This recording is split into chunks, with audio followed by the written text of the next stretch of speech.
Good evening, ladies and gentlemen out there in YouTube land. I am Deleted Scenes, and I want to welcome you to episode 14 of Unscripted. Already in the chat, we have Lady Mist and D. Penzak. Love the thumbnail. Indeed. Alrighty, folks.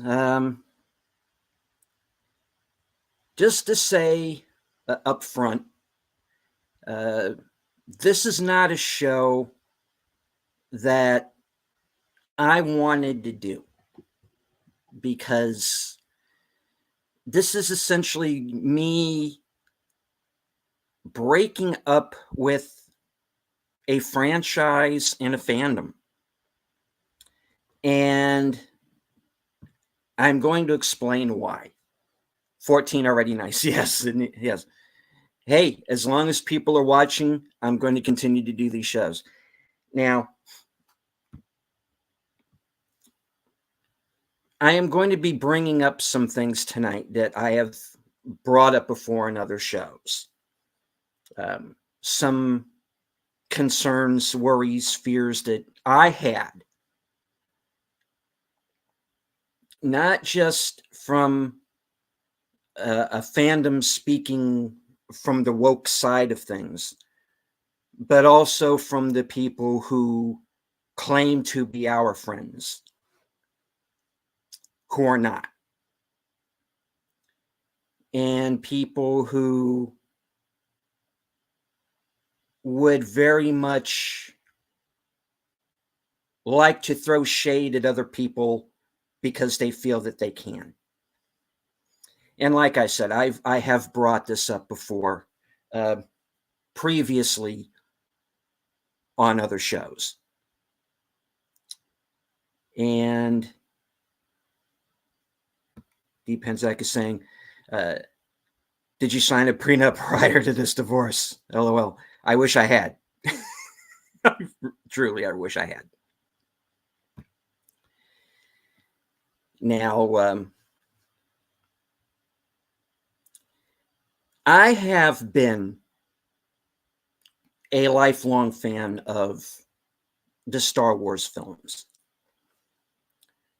I was, I think, 4 years old when the first movie was released. So this is literally a lifetime. You know, I was there with Luke Skywalker on Tatooine. I was sitting in the cockpit of the Millennium Falcon with Han and Chewie. You know, I was that guy. I was this OG fan. And we had a great OT, a great original trilogy. The 9 that magical time back in 1977. Yeah. Now the OT is great. You can't pull that down. That first movie is one of the best movies ever made. And Empire is just as good, if not better. I still, to this day, after everything, say that Empire Strikes Back is the best of the Star Wars movies. Jedi, not as good as the first two. Granted, I think it's a movie that needed Marshall Lucas in the editing bay. I think it is a movie that needed maybe another rewrite. But for what it was good, and it served its purpose. And it ended the story in a proper manner.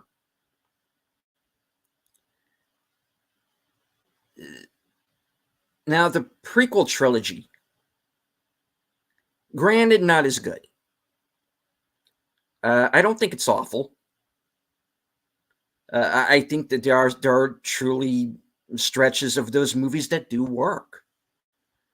You know, So I was never a hater of the prequel films. I thought they were fine. You know, by no means perfect, but I thought at least for the problems that it does have in some of the casting, in some of the storytelling. But there was a plan. There was an A to B to C plan. And was there a way they could have done it better? Sure. But for what we got in retrospect, again, watchable movies that are fine. However, the fandom at the time really went after George Lucas something fierce because of those movies. Drove him to the point that he sold out, he cashed out, and he did. I'm sorry, but it's true. The man cashed out. And at that point, who is to blame him for that? I don't blame him for that. $4 billion, fuck it. I'll take the money. Retire, okay. He had all the right to at that point. He could do whatever he wanted. But he sold it to Disney, a company that was, by his own admission, he has said this publicly, he is on tape, are white slavers. That's who George Lucas sold his baby to. Now, he left Lucasfilm in charge of Kathleen Kennedy. And this is not going to be a Kathleen Kennedy show. This is not about her. She is a symptom of the problem that I am going to talk about tonight.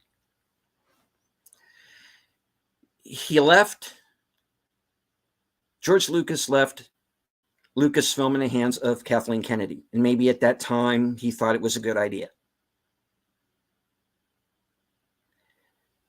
But I quite frankly think it is proof that you don't let the coffee girl run the studio. Because she very clearly does not know what she's doing. And to be honest, I think she's a little batshit insane. Which is just obvious, and the fact that she keeps,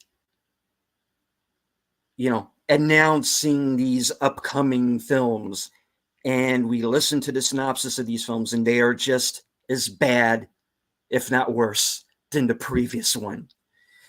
The Acolyte, the show that is being directed by Harvey Weinstein's personal assistant. Now, you have been told by some people in the Star Wars fandom that this is a fake show. This is not a fake show. The show has been filmed. It is made. It is done. It is in the can. All that needs to be done is visual effects and post-production. We're going to see it on Disney Plus next year. Or perhaps maybe 2025. But we're going to get The Acolyte, whether we like it or not. Now, again, I am not here to tell you what you should or should not watch. I'm just going to tell you I am not going to watch The Acolyte. I will not review it on my channel. I will not be a part of any review roundtables or discussions about it. D. Penzak in the chat saying, for clarity, was the version of Disney Lucas mentioned pre or post Iger's first term as CEO? I honestly, I don't remember if Iger was there or if it was still Eisner at the time. I want to say it was Iger, but don't hold me to that. Now,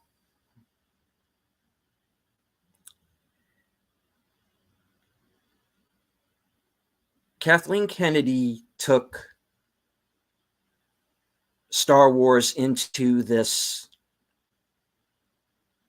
fifth wave feminist direction. The Force is female. This is going to be Disney Princess Star Wars. That's what she's making. That's what she wants to do. Star Wars with agenda and identity politics for modern audiences. And they started pushing out people like me who were fans of the original films. You know, and we are not going to talk about the holiday, holiday special, holiday special. See, even to this day, I can't say it. Now, the holiday special, for as bad as it is, and we've all ragged on it, and it deserves to be ragged on, but even it's better than the shit Disney gave us. Because there's no politics in it, because there's no agenda in it. It's got B. Arthur and Art Carney for some reason, but okay, it's neither here nor there. Depends, like saying KK thought she was better than George Lucas. Not. And no, she's not. Now, the direction that Lucasfilm has now gone in, that Disney has now gone in, divided the fan base into two political sides, much as everything else has been divided in this country down political lines. And hello to Stephen Ransom. Now,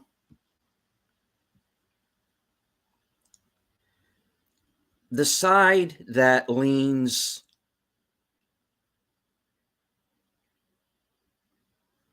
I don't want to say to the left, because I don't want to include like the old school liberals, the Richard Dreyfuses of the world, the Paul Chados of the world.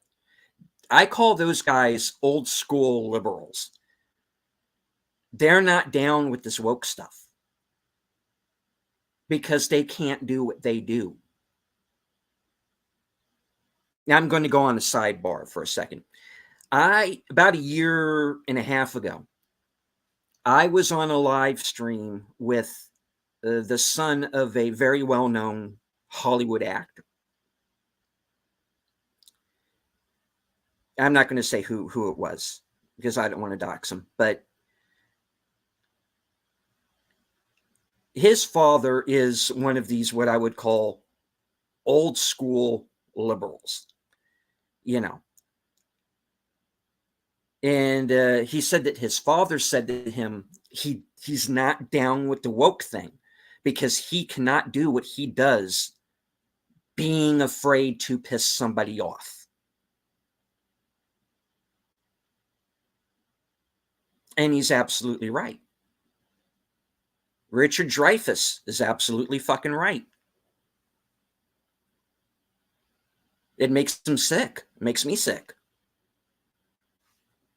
You know, he might not agree with me politically on everything. I guarantee we wouldn't. But there's a difference between, you know, the old school liberal Democrat and woke. Woke is something far more insidious. And Star Wars got co-opted by this woke agenda.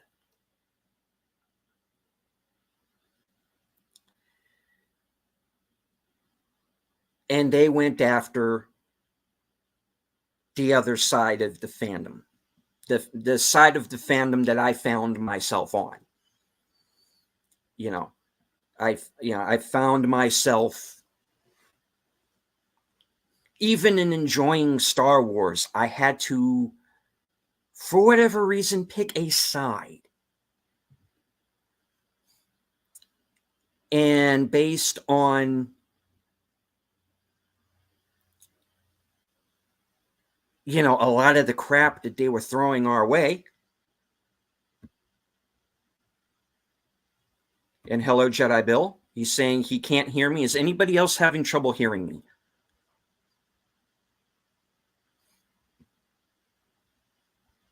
Okay. If anybody else is having trouble hearing me, please, just go ahead and refresh and come back.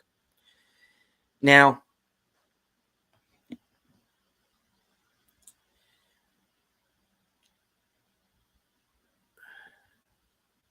like I said, I had to pick a side. D. Penzak and Stephen Ransom says they can hear me. Okay. Now,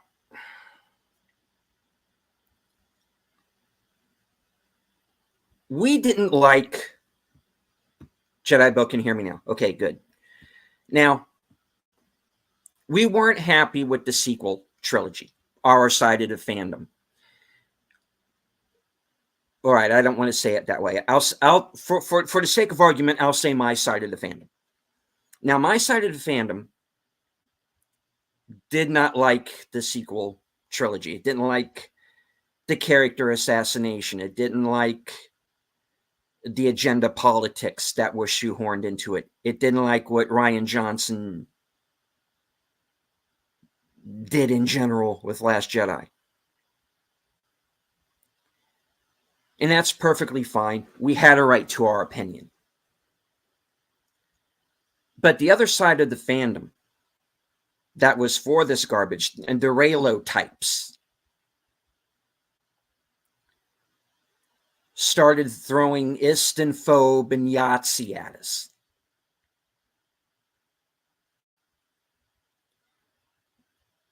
And Lucasfilm and Disney sided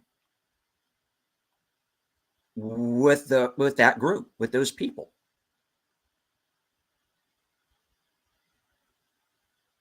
So it became this civil war within the fandom. The people who wanted the woke agenda, and those of us who just wanted our characters to be respected and the lore to be respected. And respect us.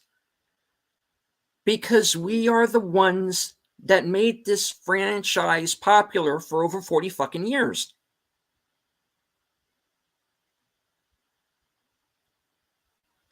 Ever since we were children,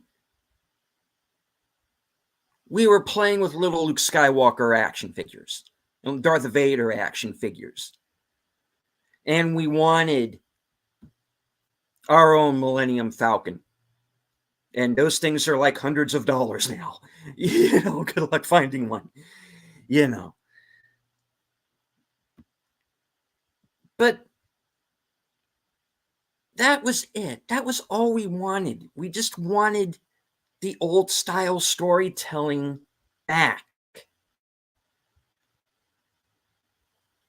Jedi Bill says that every week on our show, on the Western Sunday show. Bring back this old school style of filmmaking, of storytelling.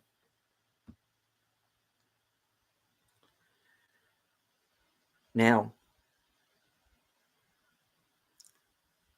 we have people who are on the other side of that fandom, who have become very vocal about how they feel about what's happened to Star Wars, what's happened to the franchise.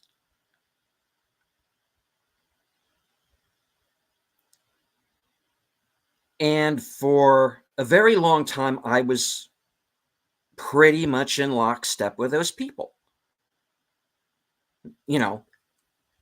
people who are coming on here to YouTube, who are going on to Patreon, and saying the exact things that I was feeling about Star Wars, the franchise, the fandom, and what was going on.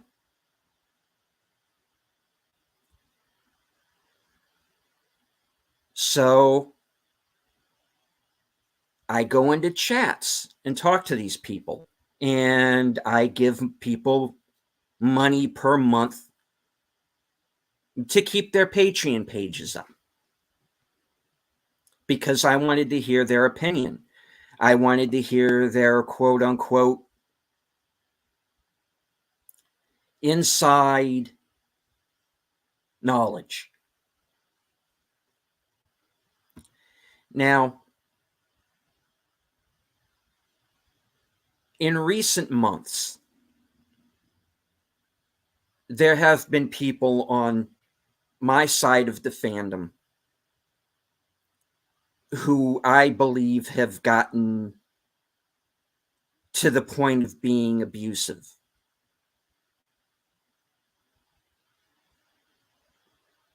Verbally, to people who in print, to people who come to question what they have to say.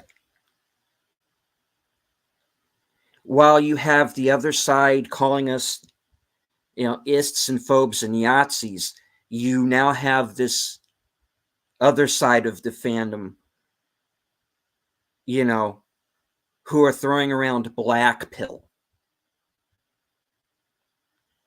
who are calling people blobs.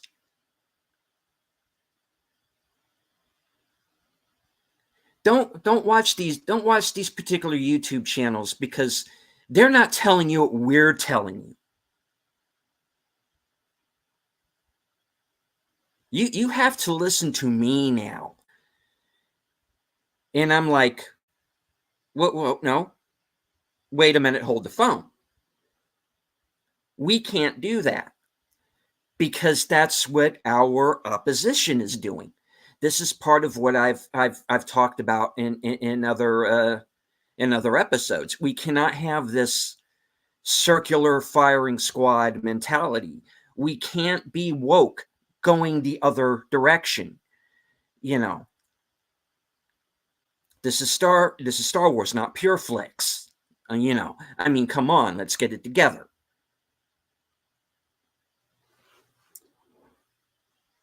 Now,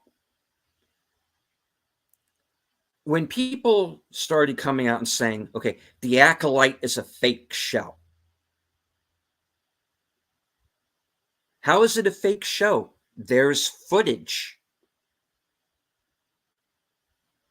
It's not good looking footage, but there's footage, like it or not.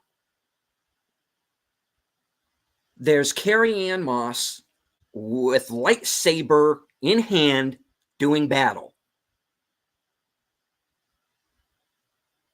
Cool. I've got no problem with Carrie Ann Moss playing a Jedi. I am totally down. But you can't get upset with people and saying they're black pills or they're blobs, because this show that you didn't think was happening is now happening.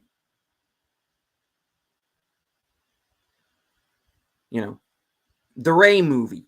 Oh, it's a fake movie. Is it?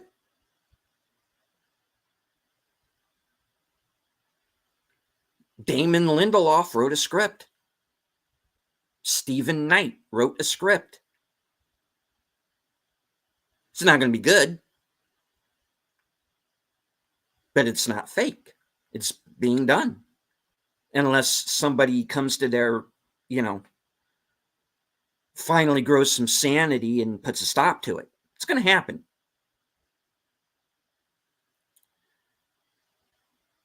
Now, if I bring that up in a chat, that doesn't make me a black pill or a blob or a hater. That just means, hey, there's evidence that these things are happening. They're being made. We don't have to like it. We don't have to watch it. I'm not going to watch this stuff. If they make a Ray movie, fine. Go make your fifth wave feminist fucking Ray movie. I don't care. Go to it. Kathleen Kennedy, please, by all means, finish Lucasfilm off. Make your movie. I won't be watching it. I'm not going to watch The Acolyte. As I've said, I will not review these films on my channel or these shows on my channel. Now, there's this rift in both sides of the fandom. We got the people who call us systemphobes.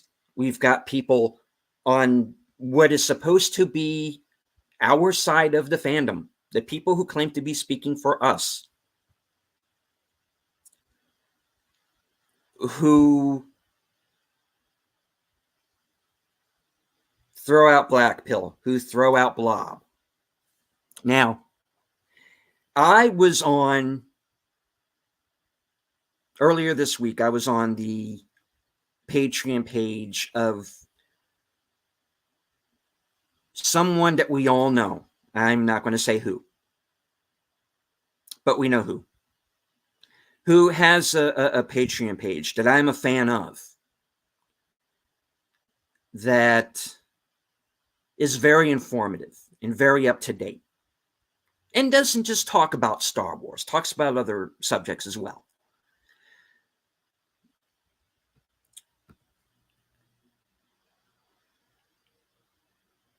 But this person has allowed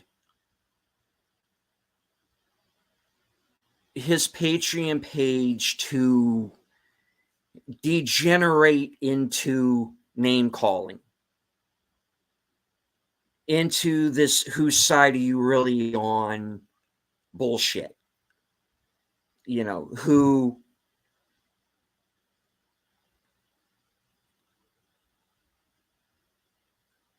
I am finding myself now once again having to pick a side when I thought I was already on the right side.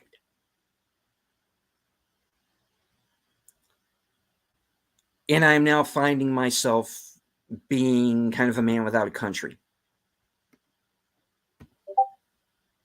And hello to Daniel Heron, Soundtracks with Birdman. Good to see you here. Now, like I said, I am a big fan when it comes to the OT, especially.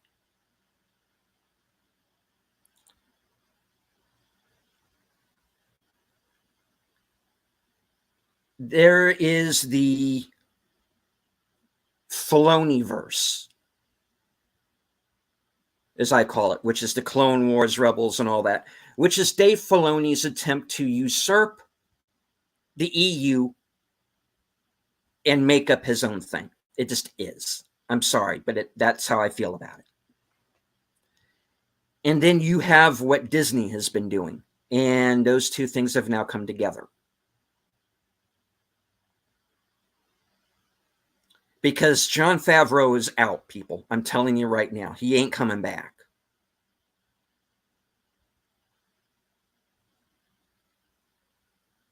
It is clear. All right, they have put Dave Filoni in charge of creative control of Star Wars. And he is going to go with whoever will allow him to continue his EU. He is going to take the original characters out, because he has to now, because they've killed them all off. He is going to take Heir of the Empire, hollow it out, and put his own characters in. Sorry, folks, but it's true. You're not getting Timothy Zahn's Heir to the Empire. You're getting Dave Filoni's Heir to the Empire.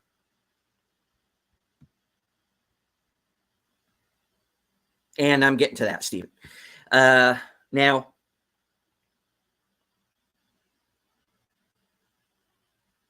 I had multiple people, including a very well-known YouTuber, who, by the way, after this week will not be appearing sure as hell on my channel at any point in time.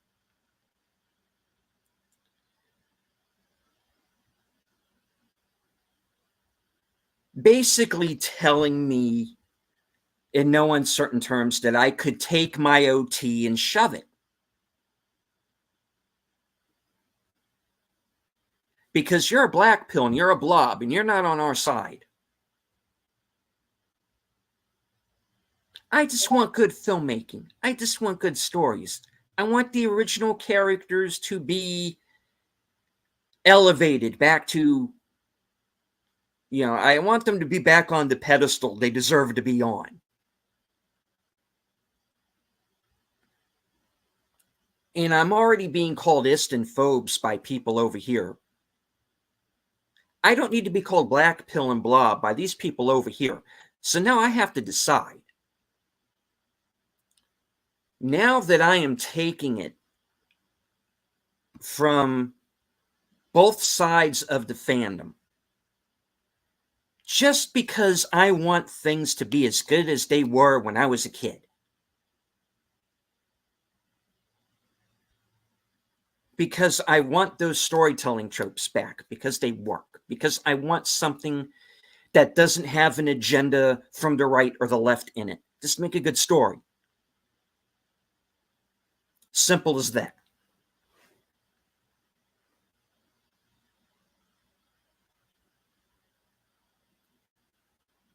So, okay. I'll tell you what, Star Wars. I'll tell you what, Star Wars quote-unquote fandom. You want me to go away? Then you have been successful. I'm out. It means nothing to me anymore. You can put whatever you want into it. I don't have enough left to give to Star Wars. You had 2 really good movies. Some that were good to middling. The rest has been pure unadulterated shit.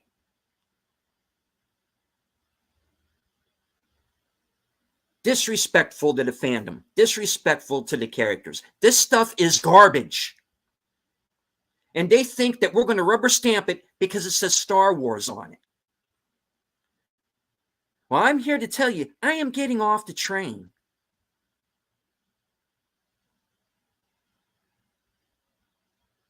Look behind me. I have 50 years of other things I can go off and watch. There's Battlestar Galactica. There's Babylon 5. There's Predator. There's Bullet. There's The French Connection. I can watch whatever the hell I want. I don't have to watch Star Wars. Where is it written? You got to watch Star Wars. You got to watch Indiana Jones. You got to watch, well, you can watch the first 3 Indiana Jones movies. But who says we have to watch this garbage that they're going to shovel out at us? If our own people, quote unquote, are going to tell us to fuck off, then what's the point? If there has to be that much hand-wringing over a movie, then that movie is not worth watching in the first place. And it has become very clear to me in recent weeks that Star Wars is a film franchise that I have either grossly overrated or never understood in the first place. So they can have it. Let Kathleen Kennedy and Dave Filoni and Bob Iger and their ilk do whatever they want with Star Wars. Let them. Run it into the ground, please. And maybe someday, some, as they say in Scream 2, freaky Tarantino film student will come across this movie that was long buried called Star Wars, and he'll watch it and he'll like it and decide maybe he wants to make something like it again.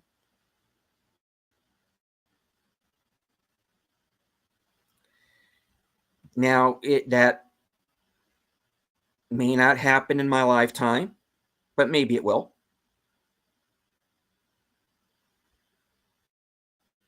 But I got to tell you, the Star Wars, as far as I'm concerned, is dead. My part of the fandom had its time.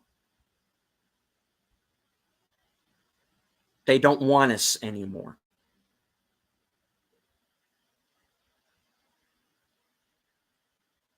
They gave us an old VHS cassette and a pink slip and a sorry about your hand.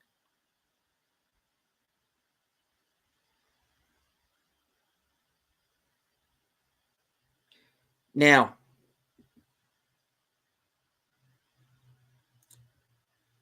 Troy Pacelli, and on his show, Friday Night Last Call, they're going to show the original version, the original theatrical version of Star Wars. Originally, I was asked to be on the panel for that show. I have declined because I don't want to see anything having to do with Star Wars for a while. I need a break. I'm still going to be modding the show and all that, but I'm going to be there. But I'm not going to be watching on Cosme, and I'm not going to be on the panel, which Troy understands. He doesn't know the whole story behind why, but he's got a pretty good idea. So I've asked not to be involved. He said, I understand, fine. So me and Troy are good. So don't worry about that.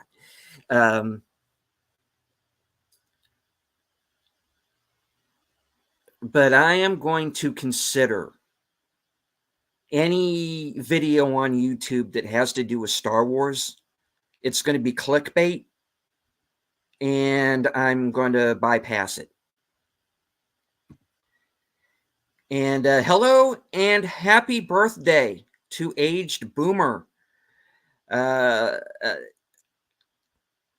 Geeky Geezers is going to be starting in about 21 minutes from now. It's going to be a birthday celebration for Boomer and a rewatch of Rona Jaffe's Mazes and Monsters starring Tom Hanks. So this is going to be a fun one.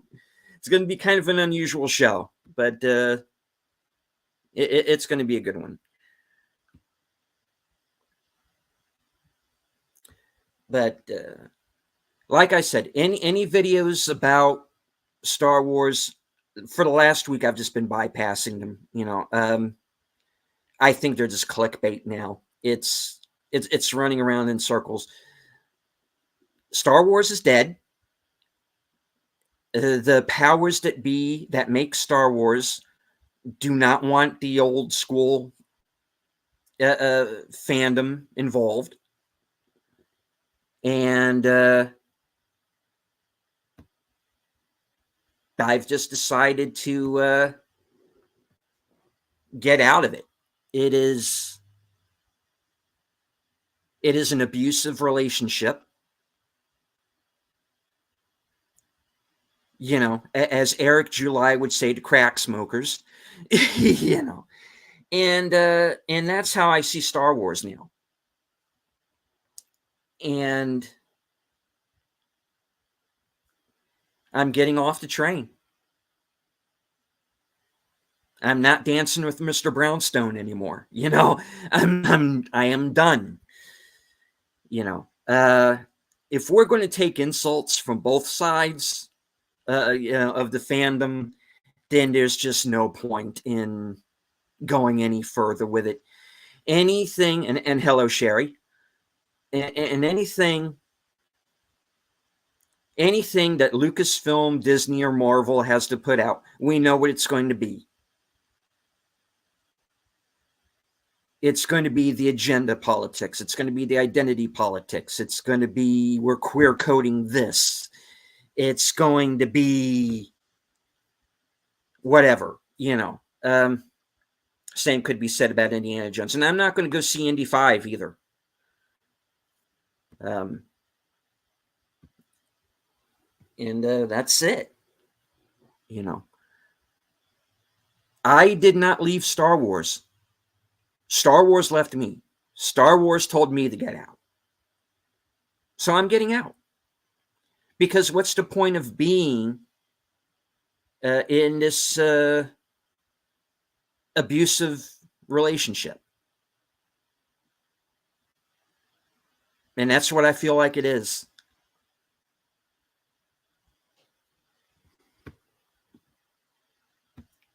And it's unfortunate, but it's the decision that I've made.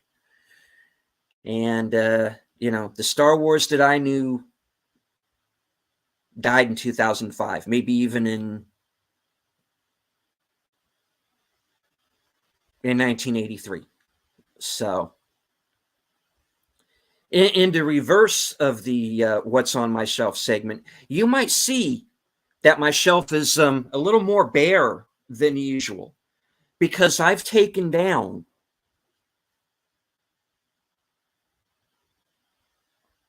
the Star Wars memorabilia that I had behind me. And I'm considering just getting rid of it.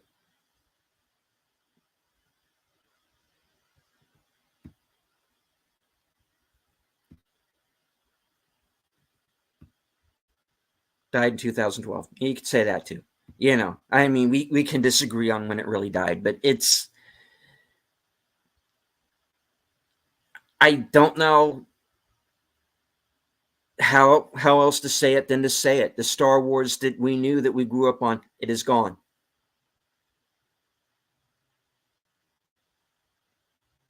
It's been usurped by this far left woke agenda. Day one is gone.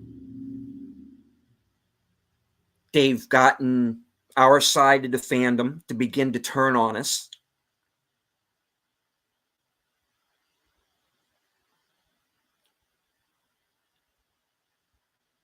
So I'm out. I'm leaving. Because it's an abusive relationship and I don't want a part of that. Now, the person whom you all know, who has the Patreon page,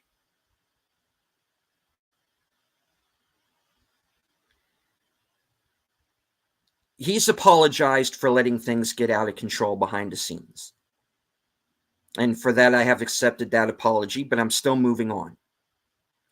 Because why pay $20 a month to be insulted? Because that makes me look foolish. There is a certain YouTuber I'm not going to go on with anymore. And that person hasn't gotten the idea yet. But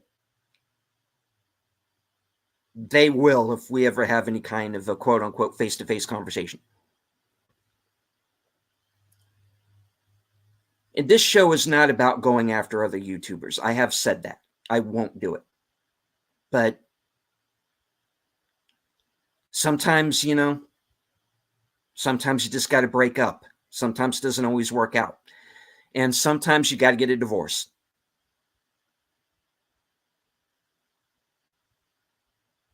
And that's not a word I throw around loosely. And I have my own reasons for that.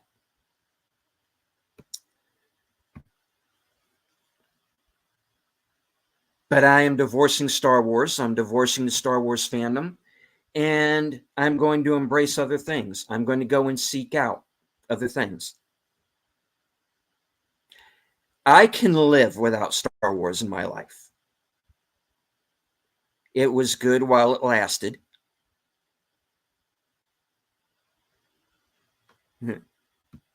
But I'm moving out. Exactly. Yeah. So that's what I'm going to do.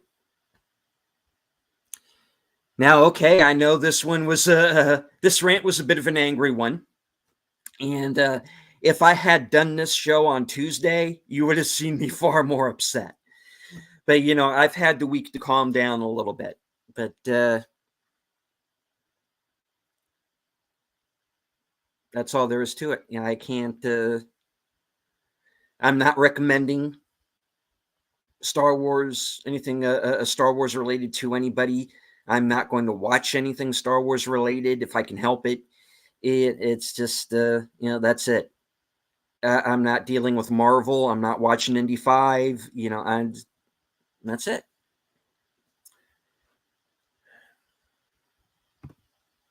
The golden age of Hollywood and film noir genre, right? Yeah, there are lots of genres that await me. I'm perfectly fine now. And I am going to get up and move about the cabin because there's something I was going to have here next to me that I failed to bring over here next to me.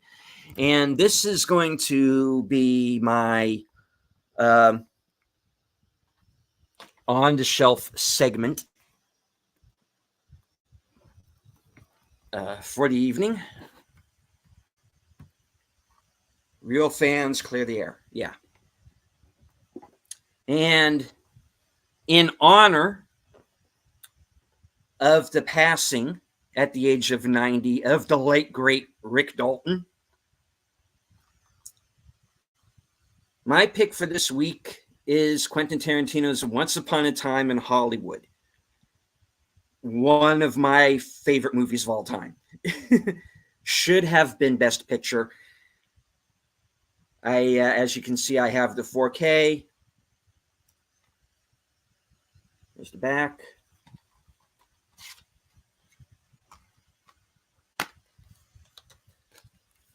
Digital copy. You have the Blu-ray and the 4K.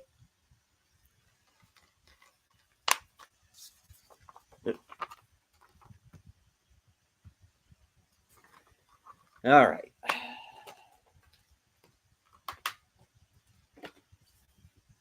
Now, there's also Quentin Tarantino's novelized version. I have the paperback, as you can see here, and I also have the expanded hardcover edition. Somewhere in this house, I have mislaid it. I couldn't find it before the show, but I do have that. And I know I may have brought this up once before, but here's Quentin Tarantino's book, Cinema Speculation, which, if Tom Connors is to be believed, and I believe him, is one hell of a read. So, and definitely one I need to get started on sometime really soon. So that's on my on the shelf segment. Is please check out the films and books of Quentin Tarantino because you're not going to go wrong. Okay. This is now the part of the show where I turn the floor over to questions. So if anybody has anything they want to ask me before I wrap up the show and move on to Geeky Geezers, now is the time.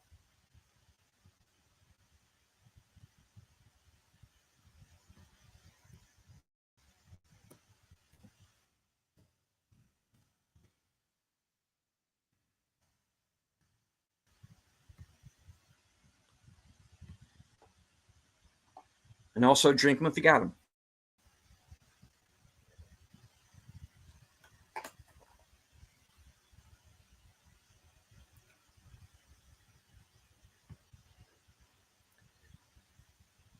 What genres haven't you explored in film? I don't know, because I watch a little bit of everything. Or I should say there was a time when I watched a little bit of everything. I'm somebody who can go from Betsy's Wedding to Texas Chainsaw Massacre like that. And I'm kind of much the same way musically as well, where I can go from like Mozart to Rammstein. I'm so all over the place genre-wise, that I don't know if there isn't any particular one I haven't explored, but that's certainly something to think about. All right. Are there any other questions?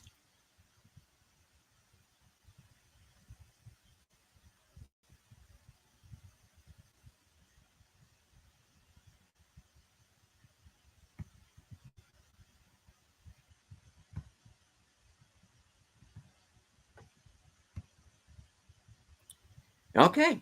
If there are no other questions, I'm going to go ahead and. Oh, whoa, nope. Hold on. Stephen Ransom has just watched Empire of the Sun. What's your take? Christian Bale still amazing. Christian Bale's fantastic in that movie. And I think he's like about 14 in it.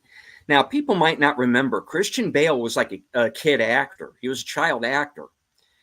And I first saw him in Kenneth Branagh's Henry V back in 1990. And he's really good there. And he's great in Empire of the Sun, one of Spielberg's better movies. I think that's like an unsung masterpiece. I haven't seen Empire of the Sun in a long time, but it's very good. Christian Bale, Miranda Richardson, John Malkovich, Ben Stiller's in it. Interesting movie.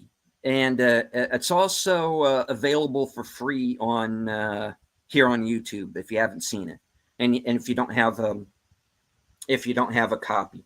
That's one that really needs a 4K. Is Empire of the Sun. Okay, let me get comfortable here. So okay, we got Geeky Geezers coming up here in a few minutes. And hello to Ball Jaw. My first time seeing you in my chat. Hello. All right. Well, I'm going to go ahead and wrap up the show. As of last night, I have 202 subscribers. While I was modding Geeky Geezers last week, I broke 200 subs. So I want to thank each and every one of you for sticking by me over the last year and few months since I've started my channel. And I want to thank everybody who was in the chat with us tonight. Ball Jaw, Jedi Bill, Stephen Ransom, Dee Penzak, Lady Mist, Aged Boomer, of course, the lovely Sherry, Soundtracks with Birdman. Let's see, did I miss anybody? No, doesn't look like it. Okay, so if you you like what you see, please hit the like, say hello in the comments, shout out the stream. If you are new to the channel and you like what you see, please subscribe, hit the bell notification for hit the bell icon for notifications. I have a review out right now for the Gerard Butler movie Kandahar. I have a new show called The Other Side of Midnight, which is a late night chill stream. I've done 3 episodes so far. There will be more coming soon. So, okay, I'm going to go ahead and wrap it up. Please follow me over to Geeky Geezers. So, from HQ, good night, take care, stay strong, because this is how we win. Good night.